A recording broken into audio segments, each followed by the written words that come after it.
नमस्कार दोस्तों, आप सभी का हमारे इस चैनल में हार्दिक स्वागत है। यह चैनल आपके लिए ज्ञान, प्रेरणा और सच्ची बातों को समर्पित है। जब इस सृष्टि की रचना हुई होगी, तब भगवान ने मिट्टी उठाई होगी, उसमें जल मिलाया होगा, उसमें प्राण फूके होंगे और फिर मनुष्य का निर्माण किया होगा। उस समय न पुरुष पहले था, न स्त्री पहले थी। उस समय केवल मनुष्य था, एक जीव, एक आत्मा का आवरण।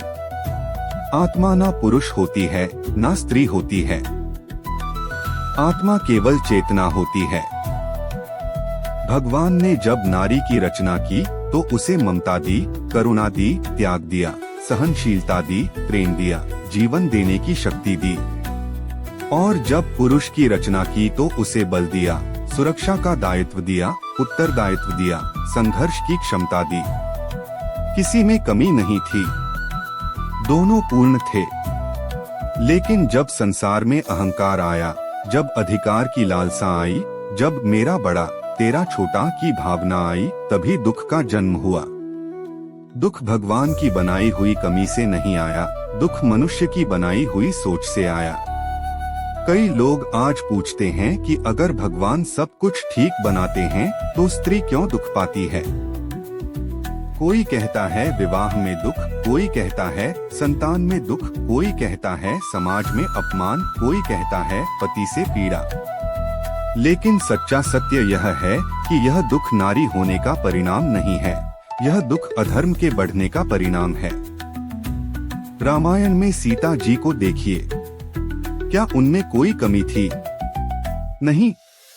फिर भी उन्होंने वनवास झेला, अपहरण झेला, अग्नि परीक्षा झेली। क्या भगवान ने उनमें कोई दोष छोड़ा था? नहीं। वहाँ दोष था समाज की परीक्षा लेने वाली सोच में। महाभारत में द्रौपदी को देखिए, 5 पांडवों की पत्नी होकर भी वह अपमानित हुई। क्या उसमें कमी थी? नहीं।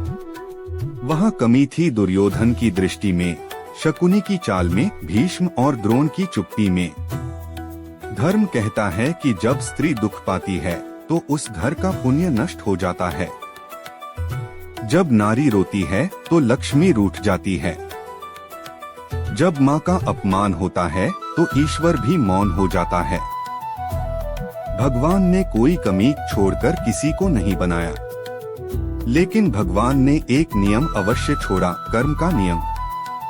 जो जैसा करेगा वैसा भोगेगा। कई बार दुख पिछले जन्म के कर्म से आता है, कई बार इसी जन्म की भूलों से आता है, और कई बार दूसरों के पाप का फल निर्दोष को भी सहना पड़ता है।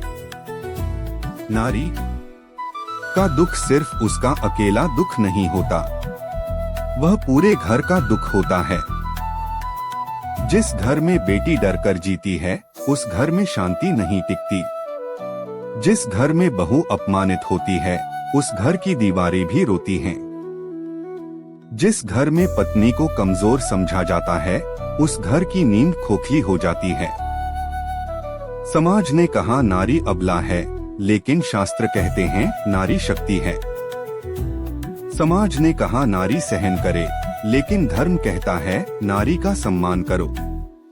समाज ने कहा नारी चुप रहे, लेकिन वेद कहते हैं जहाँ नारी का आदर नहीं होता, वहाँ कोई यज्ञ सफल नहीं होता। अगर आज कोई स्त्री दुख में है तो यह सोचने की जरूरत है कि हमने कहाँ अधर्म को अपनाया, कहाँ लालच को चुना, कहाँ क्रोध को नहीं रोका, कहाँ अहंकार को सिर चढ़ने दिया। क्योंकि ईश्वर की बनाई हुई सृष्टि दोषपूर्ण नहीं है, दोषपूर्ण है हमारी दृष्टि। जिस दिन समाज यह समझ लेगा कि नारी भगवान की अपूर्ण रचना नहीं बल्कि ईश्वर की सबसे संवेदनशील मूर्ति है, उस दिन आधे दुख अपने आप समाप्त हो जाएंगे। और अंत में इतनी ही प्रार्थना है, हे प्रभु, जब भी इस धरती पर किसी नारी की आंख में आंसू आए, उससे पहले हमारे भीतर का अधर्म जल जाए। जब भी किसी बेटी का सिर झुके, उससे पहले हमारे भीतर का अहंकार टूट जाए। और जब भी किसी माँ का अपमान हो, उससे पहले हमारे संस्कार जाग जाएं। दोस्तों, अगर आपको यह वीडियो अच्छा लगा हो तो चैनल को सब्सक्राइब करें, वीडियो को लाइक करें और इसे आगे शेयर करना न भूलें।